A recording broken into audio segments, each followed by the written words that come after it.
Today I'll teach you how to color match images in Photoshop. I have two images on top of each other, and to start off, let's remove the background of the subject image. Select the top layer and go to Select, then click on Subject. Once the subject has been selected, you can go ahead and click on this button to remove the background. Great, now let's match the colors together. Click this button and then click on Curves. Now click on this button to affect the image that's below it, which is the woman's photo in this case. Click this button, then open up this menu that's on the top right and click on Auto Options. Once this tab opens up, choose the option Find Dark and Light Colors. And what we're gonna do next is we're gonna click on the shadow, and with the eyedropper tool, we're gonna select the darkest color in the background. For example, this mountain rock right here. Then we're gonna open up highlights and choose the lightest color this time with the eyedropper as usual and click OK.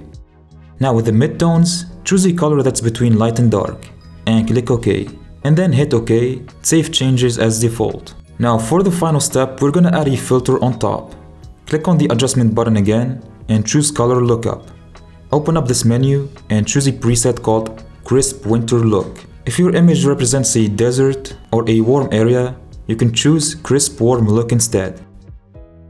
Now change the blend mode to screen light instead of normal and decrease the opacity a little bit. And that's how you match the colors in Photoshop. Super easy and quick.